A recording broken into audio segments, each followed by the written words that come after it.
오늘 하나님께서 우리에게 주신 말씀 보도록 하겠습니다. 우리에게 주신 말씀은 창세기 35장 1절부터 5절까지입니다. 창세기 35장 1절부터 5절 말씀 보도록 하겠습니다. 함께 읽도록 하겠습니다. 하나님이 야곱에게 이르시되 일어나 베델로 올라가서 거기 거주하며 내가 내 형 에서의 낯을 피하여 도망하던 때에 내게 나타났던 하나님께 거기서 제단을 쌓아라 하신지라. 야곱이 이에 자기 집안 사람과 자기와 함께한 모든 자에게 이르되 너희 중에 있는 이방 신상을 버리고 자신을 정결하게 하고 너희의 의복을 바꾸어 입으라.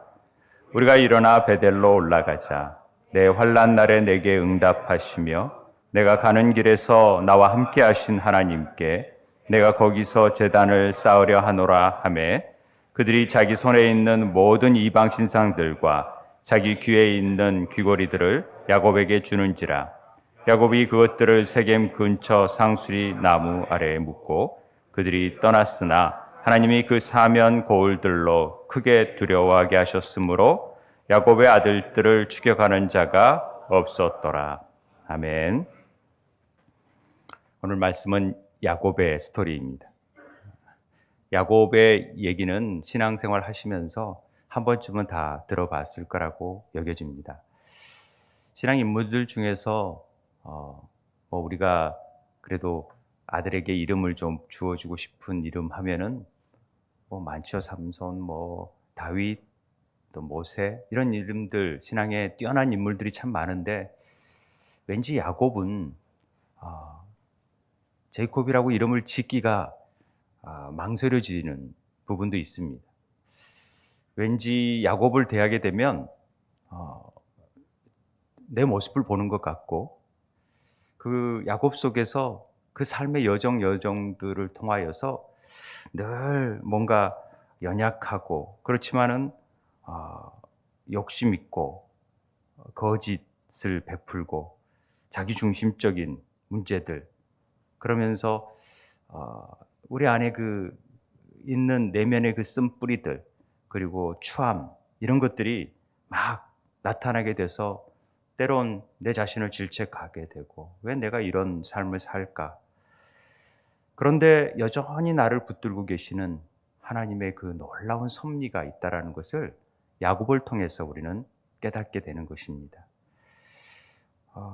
그래서 야곱이 되게 친근하게 느껴지기도 하지요. 우리 삶 속에.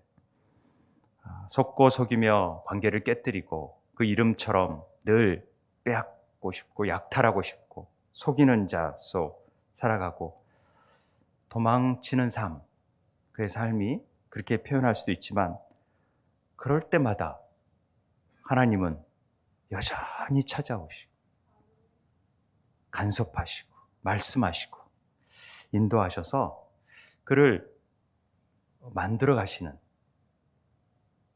그런 야곱을 보면서 우리의 삶도 하나님의 그런 은혜가 머물어서 우리의 인생이 야곱 같은 인생에서 이스라엘로 바뀌어지는 놀라운 역사가 있었으면 좋겠다 하는 고백을 하게 됩니다. 실제적으로 아브라함이 받은 복이 이 야곱 때에 이르러서 구체적으로 드러나기 시작하고 그게 12족속으로 퍼져서 이스라엘이라는 하나님 나라 백성들이 태어나게 되는 것이죠. 그러니 야곱이 우리에게 주는 메시지는 굉장히 중요한 메시지입니다. 아마 그래서 성경 창세기가 50장까지 있는데 25장부터 50장까지가 야곱과 연결되어 있는 얘기예요. 구체적으로는 27장부터 오늘 35장까지가 야곱의 주 스토리이지만은 창세기의 거의 반이 야곱을 통해서 뭔가 우리에게 말씀하고 싶은 내용들이 그만큼 많다라는 것을 우리는 볼 수가 있습니다. 하나님께서 성경을 보다 보면은 이 추격이라는 자가 저기 나오는데 계속해서 하나님은 우리를 추격하시는 것 같아요. 쫓아오시고 추적하셔서 결국은 죄 많은 우리의 인생들을 끊임없이 하나님을 떠나는 인생들을 쫓아오셔서 그 은혜로 막 덮어주는 것이 성경에 나타난 하나님의 사랑 같아요. 그런 하나님의 그 은혜가 오늘도 여러분의 삶 가운데 있게 되길 바랍니다. 야곱의 인생 가운데에서 그가 쌍둥이로 태어나서 형 에서의 축복을 가로채고 그런 삶 가운데 아주 커다란 변화를 겪게 되는 사건이 하나 나옵니다. 그게 창세기 28장에 있는 사건입니다. 축복을 받아가지고 이삭이 야곱에게 너는 아내를 맞이하는데 여기 가나안에 아내를 맞지 말고 라반에게 가가지고 삼촌의 딸과 아내를 맺으라고 얘기합니다. 아내를 얻으라고. 그래서 그가 하란으로 떠나게 되죠. 그런 가운데 어느 날 길을 가는데 하나님께서 주셨던 말씀이 뭐였냐면은 창세기 28장에서 내가 너에게 이 복을 주겠다. 아브라함에게 주신 복을 다 주고 내가 너와 함께 있어서 네가 어디로 가든지 너를 지켜주겠다. 그리고 너를 이끌어서 내가 이 땅으로 다시 돌아오게 할 것이다. 라는 말씀을 주세요. 그러니까 하란으로 떠나는 입장에서 이 말씀을 주시고 하나님께서 언약을 맺어주시는 거죠. 이건 굉장히 중요한 말입니다. 우리가 너무 어디로 가든지 너를 지키며 너를 이끌어 이 땅으로 돌아오게 하겠다라는 하나님의 약속의 말씀이 야곱에게 주어집니다. 그리고 나서 이 13절, 15절 이후에 어떤 사건이 있냐면 18절에 야곱이 아침 일찍 일어나서 가다가 베개로 삼았던 돌을, 그러니까 그가 잠을 자요. 꿈속에서 주님이 만나시죠. 그렇게 말씀하신 하나님이 꿈에 나타나셔서 하나님의 사자가 사다리로 오르락내리락 하는 것을 보면서 하나님께서 하신 말씀을 그렇게 하셨고 그곳에서 일어나서 이제 돌 베개를 베고 있었던 그 베개를 가지고 기둥을 세우고 기름을 붓고 거기를 베델이라고 얘기를 합니다. 얘가 하나님의 집이라고 생각을 하는 거죠. 근데 그 지명 땅이 예전에는 루스라는 땅이었다라는 것입니다. 그래서 유명한 서원을 하게 됩니다. 하나님이 내가 너와 함께하고 이 땅으로 돌아오게 할 거야. 그러니까 저는 이 땅에 제가 기름을 붓고 이곳을 베델이라고 하면서 제가 이 평안히 아버지 집에 돌아오게 한다면 이 돌이 하나님의 집이 될 것입니다. 라고 얘기하면서 10분의 1 자기 서약을 하게 되는 사건이 창세기 28장에서 나오게 됩니다. 이 사건은 아주 중요한 사건이죠. 루스라는 이름을 굳이 베델로 왜 바꿨을까를 생각해 봤습니다. 이 루스라는 지명이 그냥 제가 히브리어 사전을 찾아보니까 그냥 지명으로 나오더라고요. 그런데 수메르어나 우가리드어라는 어가 있는데 고대 언어인데 그 우가리더 사전에 보면 루스라는 말이 황폐하다, 폐허라는 뜻을 가지고 있어요. 이 황폐 폐허는 창세기에 나온 공허하고 흑암 속에 있고 혼돈 가운데 있다라는 말과 굉장히 유사해요. 그렇기 때문에 하나님께서 그 야곱의 그 황폐함, 그러니까 가던 길에 우리는 길거리에서 노숙했다라는 개념들이 별로 그럴 수 있지. 잘 데가 없으니까 그냥 돌 베고 잤겠다 그렇지만은 그 당시에는 우리 아브라함에서도 알겠지만은 나그네는 반드시 대접할 수 있게 되어 있어요. 어느 집에 가든지 유숙할 수 있었고. 근데 그의 삶의 여정이 얼마나 외롭고 힘들었는지를 알 수 있어요. 도망치는 삶이었던 것이에요. 그렇기 때문에 그 외로운 가운데, 황폐한 가운데 하나님이 찾아오셔서 만나 주셨기 때문에 그의 삶이 황폐한 곳이 하나님을 만나는 집이 되어질 수 있었다라는 고백이 이 루스가 베델로 바뀌는 사건 속에 담겨져 있는 의미라는 것입니다. 우리 삶도 그렇잖아요. 황폐한 삶, 정말 보잘것없는 삶 속에서 어느 날 하나님이 찾아오심으로 인해서 하나님의 성령의 전이 되어져 버리는 놀라운 사건이 바로 이 베델에서 있게 되었다라는 것을 우리는 기억하고 가야 되는 것입니다. 어찌됐든 이 라반 집에 이제 머물고 있다가 이런 사건을 경험하고 삼촌 집으로 가서 거기서 이제 아내를 얻고 거기에서 많은 가축을 이루고 지내고 있는데 하나님께서 나타나셔서 하신 말씀이 있죠. 그 말씀이 나는 베델의 하나님이라. 내가 거기서 기둥에 기름을 붓고 거기서 내게 서원하였으며 지금 일어나 이곳을 떠나서 내 출생지로 돌아가라 하셨느니라. 야곱이 어디서 태어났는지는 잘 모르겠지만은 하나님이 그 황폐했던 땅이 하나님의 집으로 바뀌었던 곳을 기억하시고 하나님과 맺었던 언약을 기억하셔서 오늘 베델의 하나님으로 나타나셨다라는 거죠. 그리고 내가 그곳으로 가기를 원하신다라는 것을 다시 한번 야곱에게 말씀해 주십니다. 그래서 용기를 내서 삼촌에게 얘기해서 떠나게 되잖아요. 이 31장에서 분이엘 하나님을 대면하여 만났다라는 얘기를 하게 되는 것입니다. 그러니까 이 상황 속에서 하나님을 만나고 이제 에서를 집으로 돌아가는 과정에서 이제 에서를 만나는 내용이 그 다음에 나옵니다. 에서를 만나면서 그 관원 가운데 야복강에서 놀라운 또 하나님이 찾아오시죠. 그 사건이 우리가 유명한 야복강 사건입니다. 하나님이 사자가 씨름을 걸고 그 가운데 환도뼈를 치고 그래서 축복해 달라고 그러고 놓치지 않으려고 했던 그 야곱을 통해서 이제는 하나님께서 너를 야곱이라 부르지 않고 이스라엘이라 부를 것이라는 그것이 곧 하나님과 및 사람과 겨루어 이겼다라는 의미를 던져주는 이스라엘이라는 말로 하고 있습니다. 이 야복강에서의 하나님과의 씨름은 또 한 번 야곱을 변화시킨 놀라운 사건이었습니다. 야복이라는 말을 제가 설명해 드린 적이 있어요. 이건 설교를 한 적이 있어서 야복크라는 말은 이 바카크라는 말에서 유래한 말인데 비워졌다라는 뜻이거든요. 야복이라는 말은 자신을 비우고 완전히 털어놓는다라는 뜻이기 때문에 그 야복강 안에서 완전히 야곱이 털리는 경험을 하게 됩니다. 그 사건이 바로 하나님과의 씨름이었다라는 것이죠.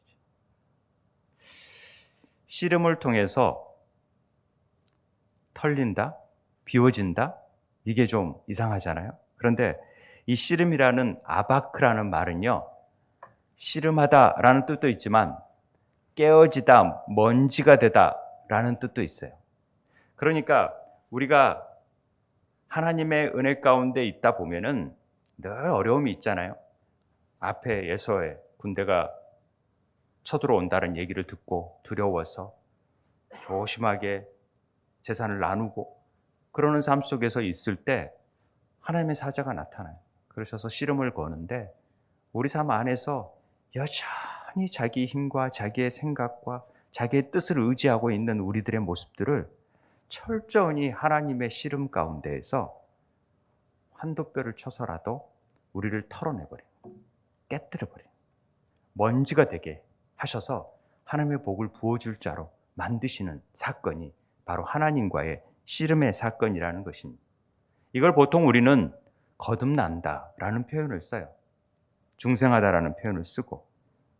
그러니까 이 씨름이 단순히 힘겨루기나 또 힘자랑 이런 게 아니라 이 아바크라는 말 안에는 기도의 의미가 포함되어 있기 때문에 하나님과의 씨름은 처절하게 하나님 앞에서 내 삶을 부딪히며 하나님의 뜻이 무엇인지 내 뜻을 내려놓고 나를 쳐서 복종시키면서 하나님 뜻을 구하는 삶이 기도였기 때문에 그 씨름, 영적인 씨름을 통하여서 우리가 온전히 비워지는 삶이 되어진다라는 것을 야복나루에서 지금 야곱을 통해서 우리에게 주고 계시죠.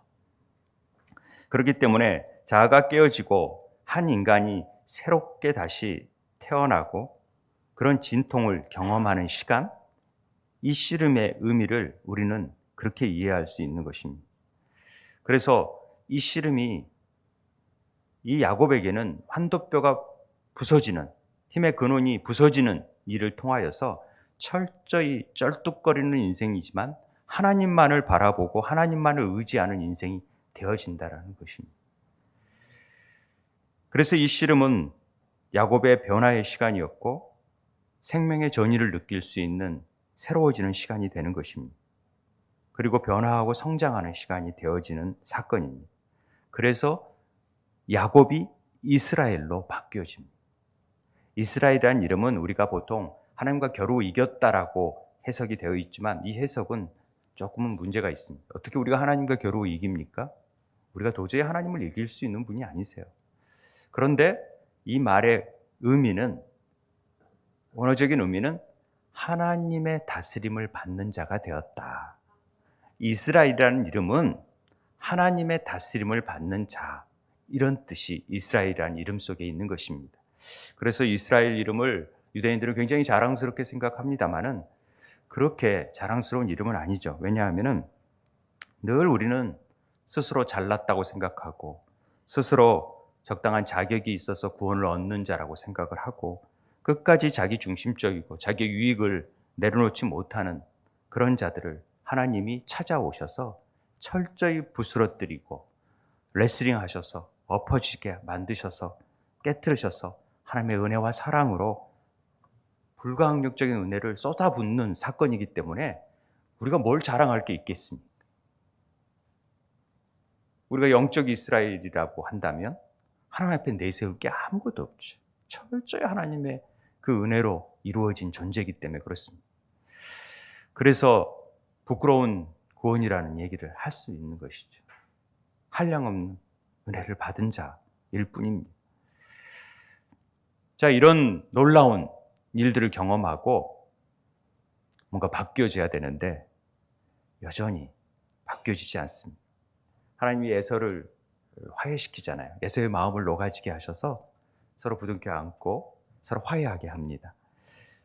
그런데 에서가 우리 세일로 가서 같이 살자 그러니까 아닙니다. 저는 가야 할 곳이 있습니다. 하나님과 언약의 장소가 있습니다. 그리고 갔으면 얼마나 좋겠습니까? 그런데 그가 간 곳이 어디냐면 세겜이라는 땅입니다. 세겜이라는 땅에 보니까 세겜은 정말 목축지로서 너무 좋은 곳이거든요. 딱 많은 목양을 해봤기 때문에 이곳에 막 푸른 초원이 있고 무역의 중심지고 너무 좋은 곳이니까 딱 보기에 너무 좋으니까 그냥 세겜을 택해버린 거죠. 그곳이 아브라함이 제단을 쌓는 곳이었고 그러니까 나쁘지 않은 곳 아닙니까? 거기에서 그는 하나님께 어떤 일을 하냐면 제단을 쌓고 그 이름을 엘 엘로헤 이스라엘이라고 불렀다고 얘기가 나옵니다. 33장에. 그렇잖아요? 얼마나 멋진 신앙생활 합니까? 멋진 곳에 있고 하나님 제단을 쌓고 예배드리고. 그런데 이 엘 엘로헤 이스라엘이라는 뜻은 무슨 뜻이냐면 전능하신 하나님, 엘 이스라엘의 하나님은 강하시다, 전능하시다, 이런 뜻이에요. 엘 엘로헤 이스라엘은 이스라엘의 전능하신 하나님은 전능하시다, 힘이 있으시다, 이런 뜻이거든요. 이 세겜 지역에서 가장 강한 사람은 하나님이셔 라는 의미로 예배를 드렸다라는 걸로 나와 있습니다. 문제가 없어 보이지요. 그리고 여기에서 예배 드리는 것이 나쁜 일입니까? 좋은 일이죠. 그런데 이곳에서 하나님은 예배를 받기를 원하지 않으셨다라는 데 문제가 있습니다. 장소가 중요합니까? 그런데 중요했어요. 하나님의 언약의 말씀이 중요했던 것이죠.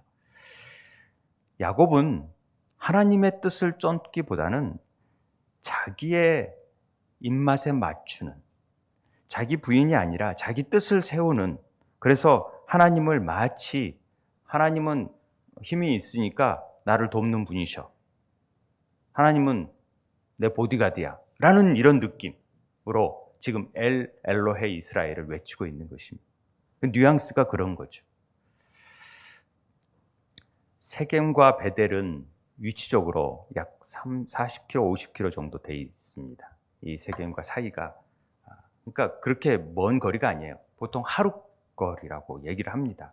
그 당시에 걸어서 쭉 가면은 하루 거리인데 세겜의 안주에 있는 것이죠. 그런데 베델의 하나님은 내가 이 땅으로 오기를 원하셨고 그 언약 안에 거하시길 원하셨던 곳은 베델이었지 세겜이 아니었다라는 사실입니다. 그래서 34장에 어떤 세겜에서 일이 있냐면 세겜에 거주한 것을 시간적으로 보니까 약 7년에서 10년 사이라고 얘기를 해요. 보통 10년으로 우리가 본다면 10년 정도면 그래도 세겜에서 뿌리를 잘 내리고 있었던 때입니다. 그런데 야곱은 여기에 안주하고 만족하고 하나님을 예배하는 자로 있었기 때문에 큰 문제가 없다고 생각을 했었죠. 여전히 자기 생각과 자기의 원하는 것을 꿈꾸며 나아갔던 그런 삶을 살고 있었습니다.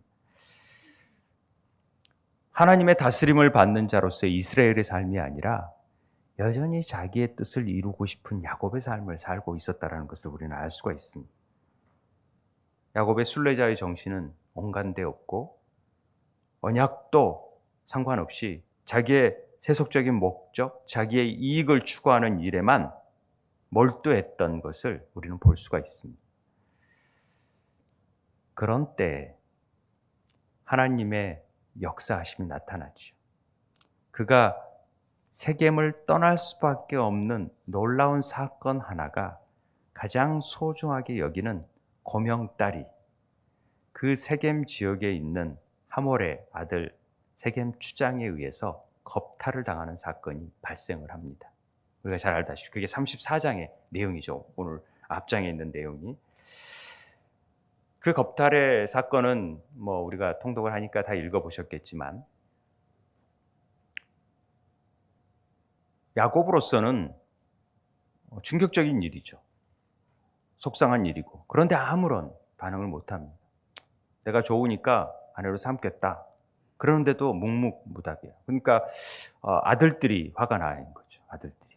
이거 있을 수 없는 일이 있다. 그러면 아들들이 이제 계략을 세우잖아요. 그러면 우리처럼 할례를 받으면 같이 우리가 통혼하고 같이 서로 살고 혼합하여져서 잘 살면 좋겠다. 이런 제안을 하게 됩니다. 그러므로 인해서 그들이 할례를 받자 다 몰살시키는 일이 생겨났죠. 그 부족을. 그러므로 인해서 야곱에게는 굉장히 난처한 상황이 되어지는 것이죠. 세겜에서 이제는 모든 사람들이 그 주위의 부족들에게 타겟이 되어지고 그 자리에 있을 수 없는 상황으로 내몰려지게 되는 것입니다. 인생의 세 번째 도망자의 신세가 되어지는 것이죠. 이제 좀 안정을 내리려고 그러는데 하나님은 거기를 떠날 수밖에 없게끔 만들어 가시는 거죠. 그러면서 하시는 말씀이 뭐였냐면은 하나님이 야곱에게 나타나셔 하신 말씀이 일어나 베델로 올라가라는 얘기를 하는 것입니다. 베델로 올라가야 됩니다.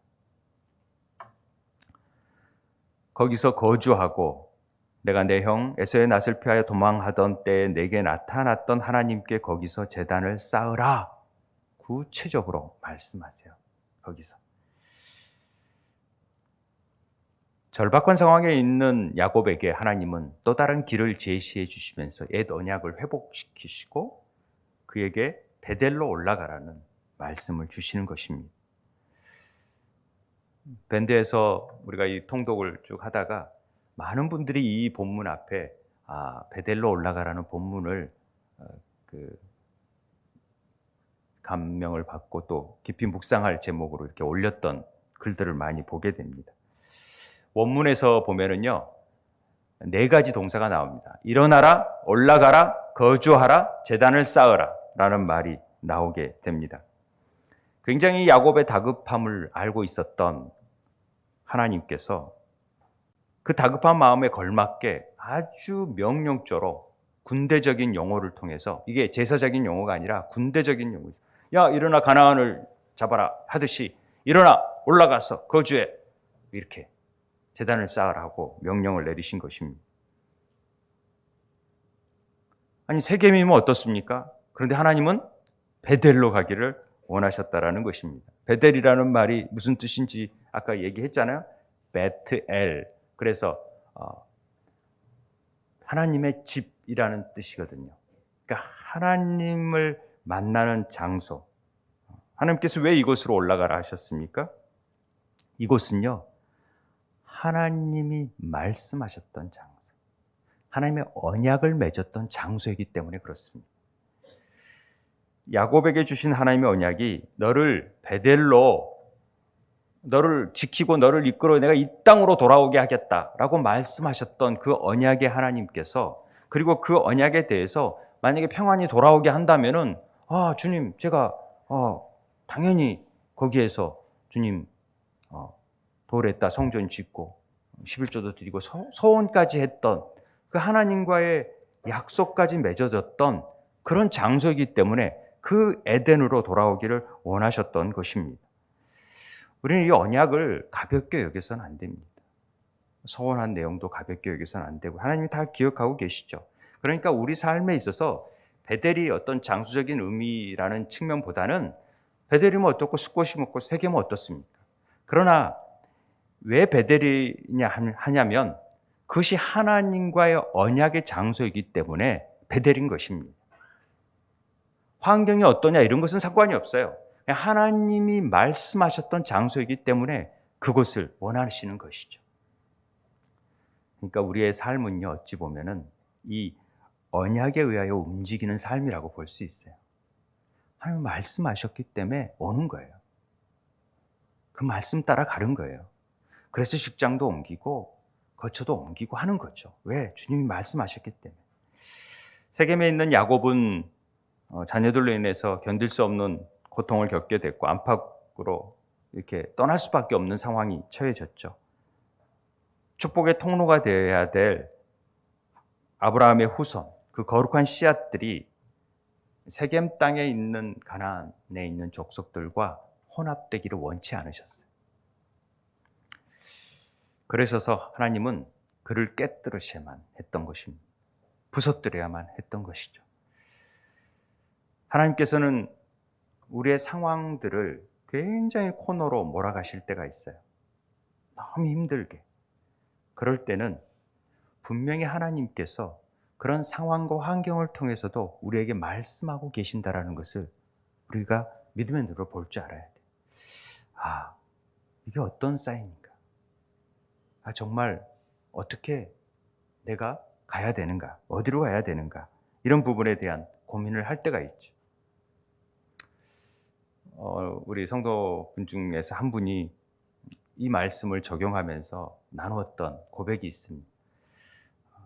직장 가운데 오랫동안 몸들었던 직장인데 몸담았던 창립 멤버로서 정말 헌신했고 열심히 노력했는데 어느 날 갑자기 전혀 예기치 않는 밑에 있는 후배들을 임원으로 세우고 힘들게 하니까 또 모멸감 같은 것도 느낄 수 있고 또 정말 이런 많은 기회가 있었는데도 직장에 헌신하면서 노력했고 했던 삶이었는데 그러면서도 의리 때문에 붙잡아 머물러 있었던 것, 또 혹시 또 떠나는 것에 대한 두려움 이런 것들도 사실 있었겠죠. 그런데 그런 상황 속에서 하나님이 어떻게 몰아가시는 상황을 경험하게 되었다고 얘기를 합니다. 그래서 이제 떠날 때가 되었다.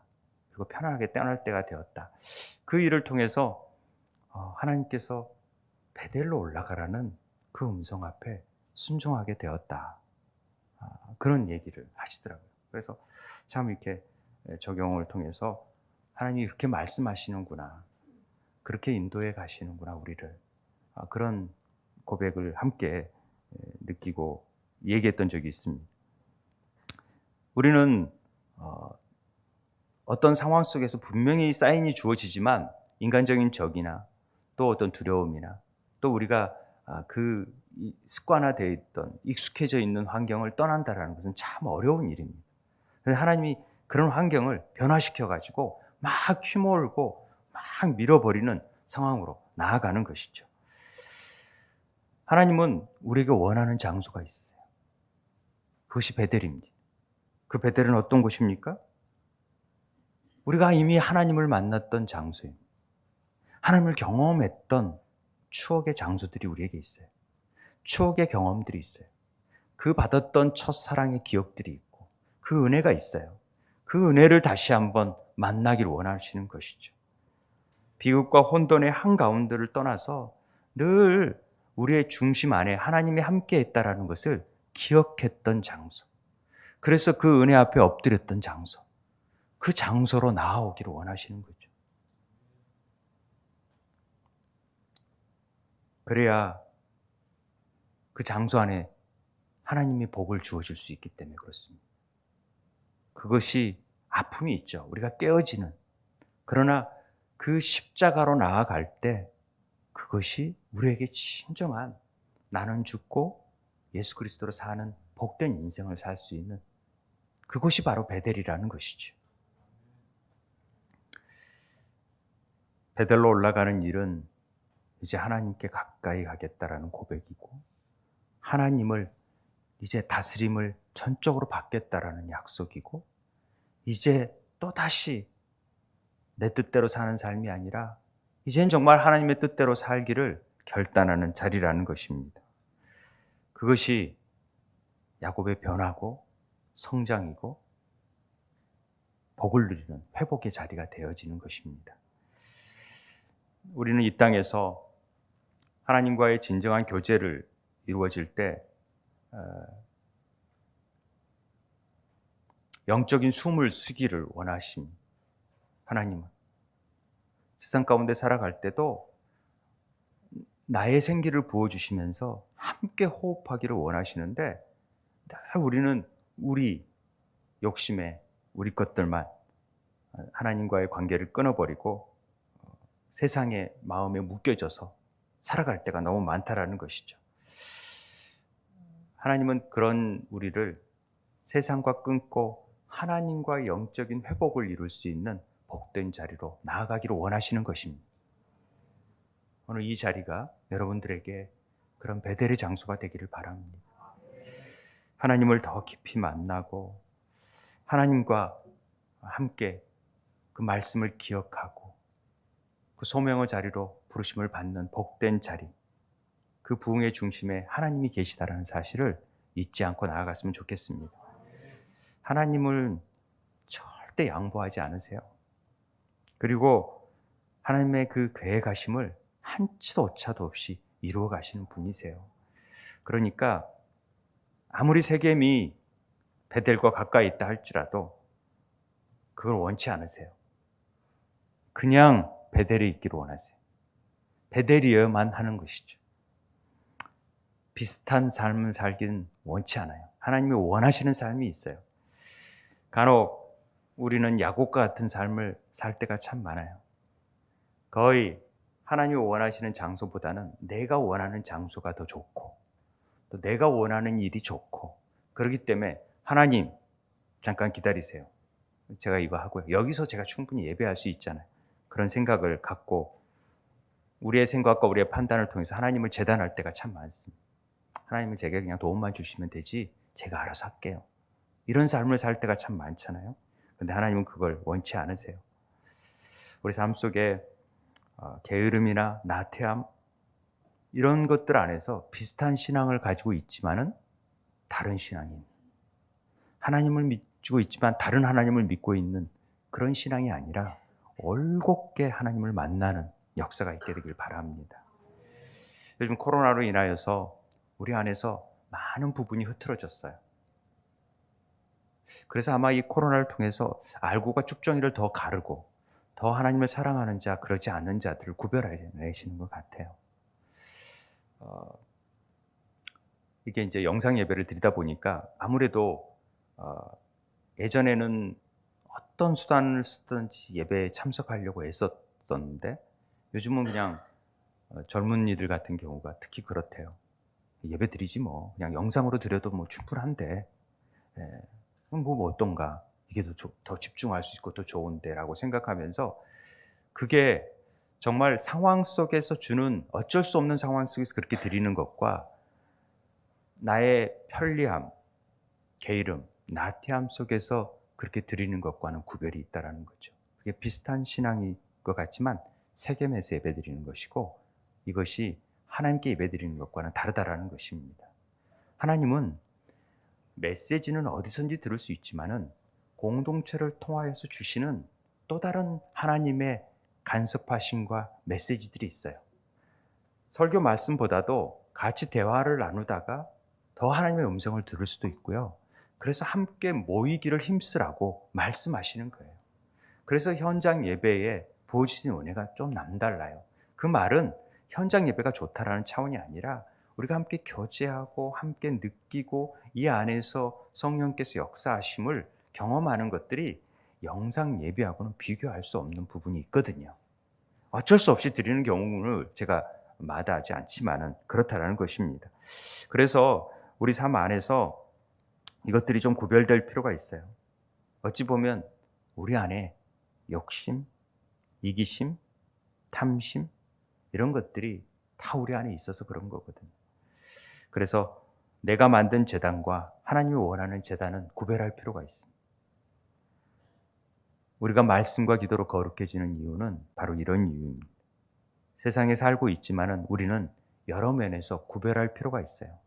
너무나 요즘 많이 그 유교적 샤머니즘적인 삶 속에서 기복신앙에 물들어 있어서 정말 하나님의 복음에 주시는 풍부함을 잃어버리고 살 때가 참 많아요. 엉뚱하게 복음이 변질되어진 것들이 많다라는 거죠. 이런 일들은 올바른 하나님을 찾을 수가 없어요. 그래서 하나님은 우리를 깨뜨리시는 거예요. 자꾸만 시련을 통하여서 우리가 정금같이 나아갈 수 있도록 변화될 수 있도록 그래서 하나님을 제대로 만나 제대로 하나님을 참된 복을 누릴 수 있도록 하나님은 우리를 만드시는 것입니다. 그러기 위해서 베델로 올라가라 말씀하시는 것입니다. 못 올라가니까 밀어 올리시고 환경을 막 붙이셔서 막 몰아가시는 것입니다. 그럴 때 깨닫는 게 복이지. 이거였었구나.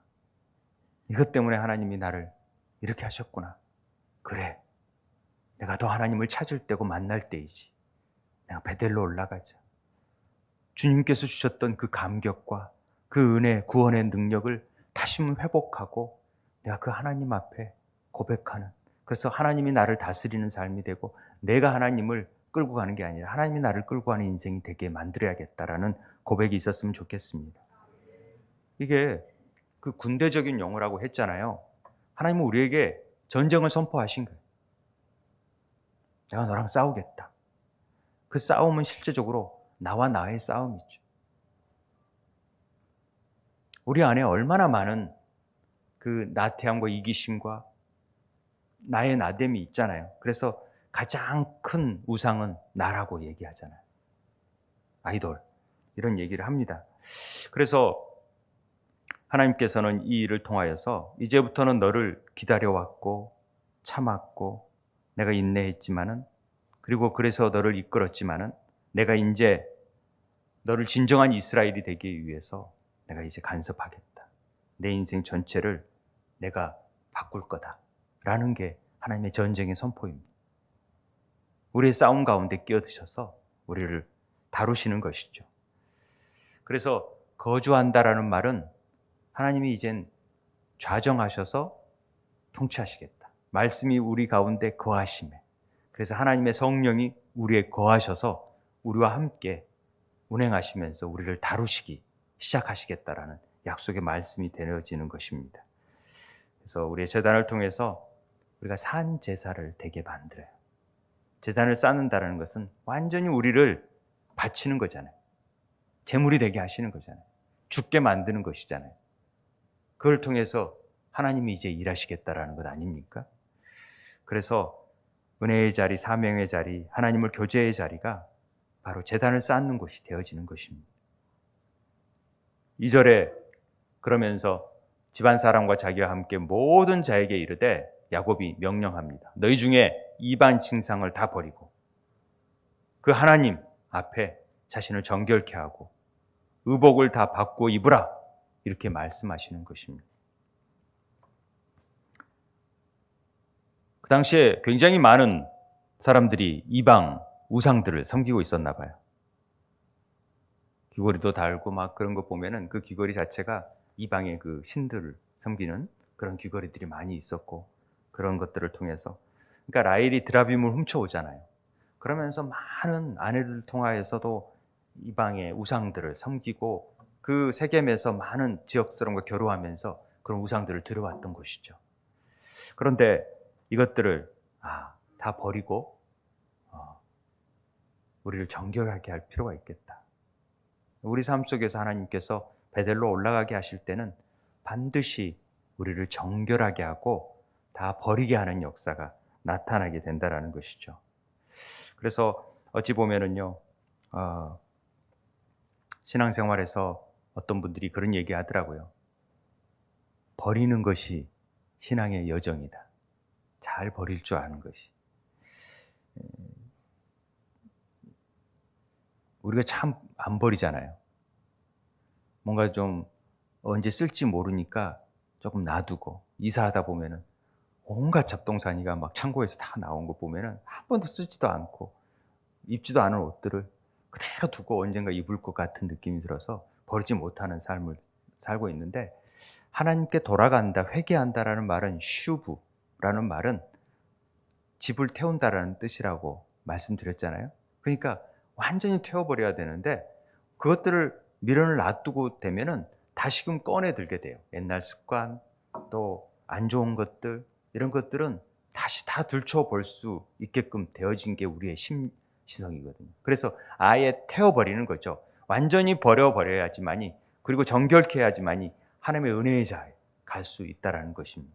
그래서 우리는 내 삶에 있어서 이런 것들이 있는지 없는지를 돌아볼 줄 알아야 돼. 내가 진짜 버려야 될 것 뭔지. 이건 안 입는 거네. 이건 정말 하나님 앞에 도움 안 되는 거네. 이건 우상이네. 이것들이 발견되면은 이거 두지 마시고 버려버리라는 것입니다. 미련 없이 버려야 된다는 것입니다. 잘못된 것인지도 알면서도 가지고 있으면 그것들이 또 다시 나와요. 언어나 습관, 행동들, 무엇던 감정들, 이것들을 다 버려버려야죠. 또 그걸 끄집어내가지고 또 하면은 또 거기에 사로잡혀서 누구 손해입니까? 옛날에 안 좋았던 거 또 기억해내가지고 또 얘기하고 또 얘기하고.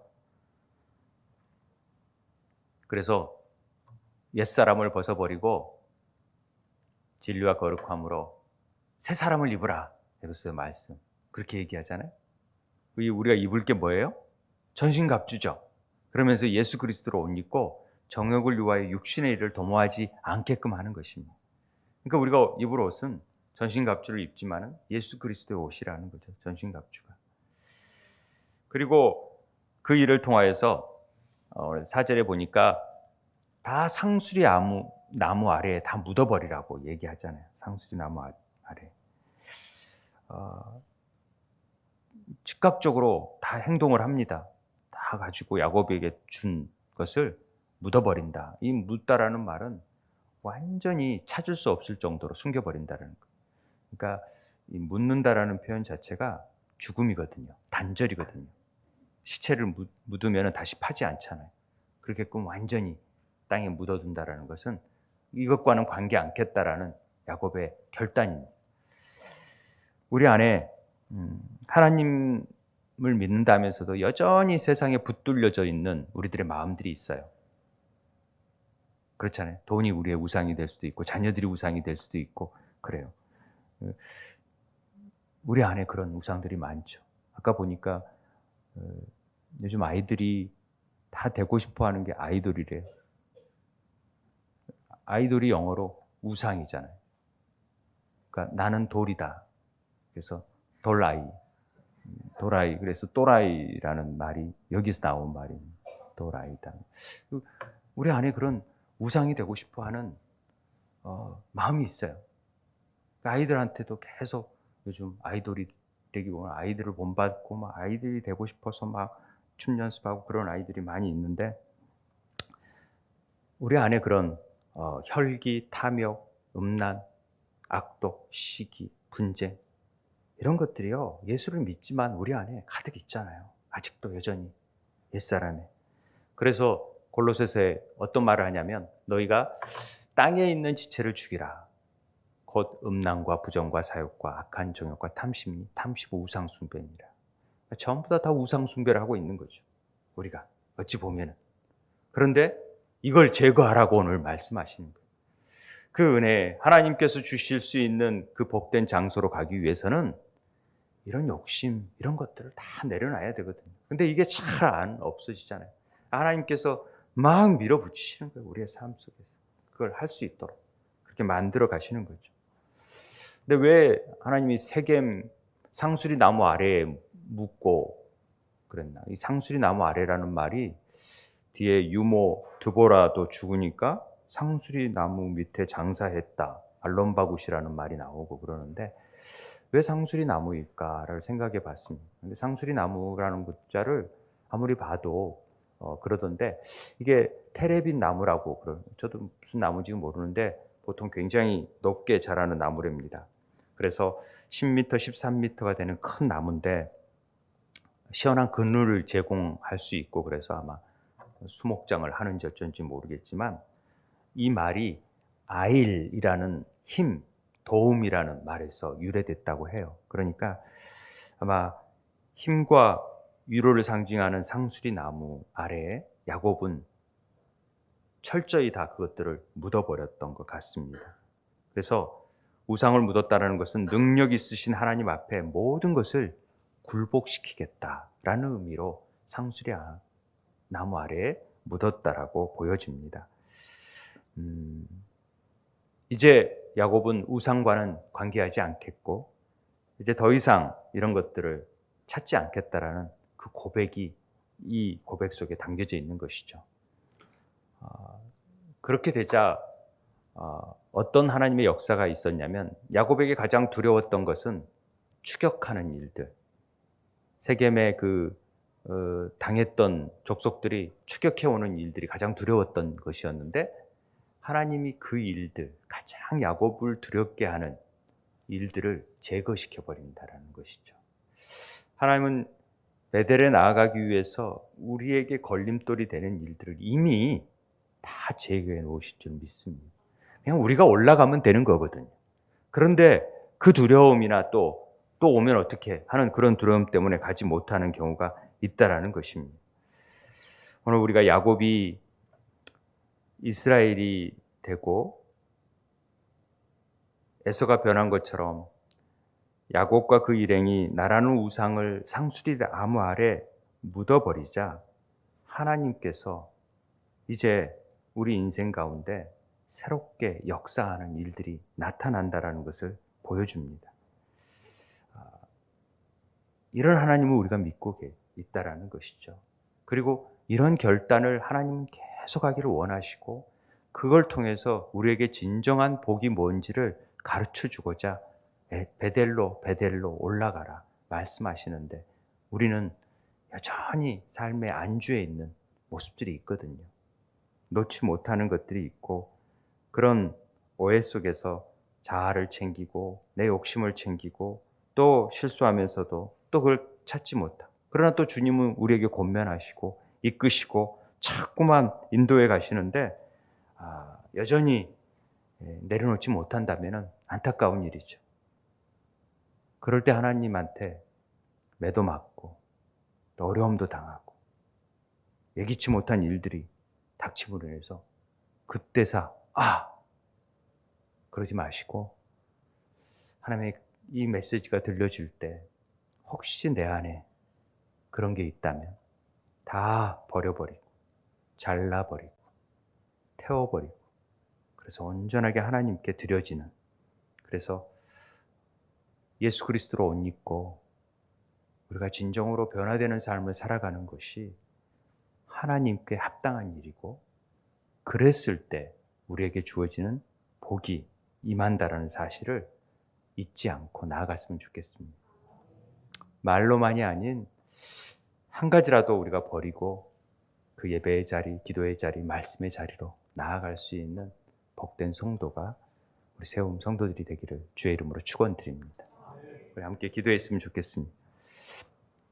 하나님, 여전히 세계만에 안주하면서 내 안에 욕심과 거짓과 자기 중심의 탐욕에 얽매여 있는 내 모습을 오늘도 십자가로 인도하여 주셔서 나를 부인케 만드시고 또 십자가 안에서 나를 변화시켜 주실 그 하나님의 은혜를 오늘도 경험하게 되길 원합니다.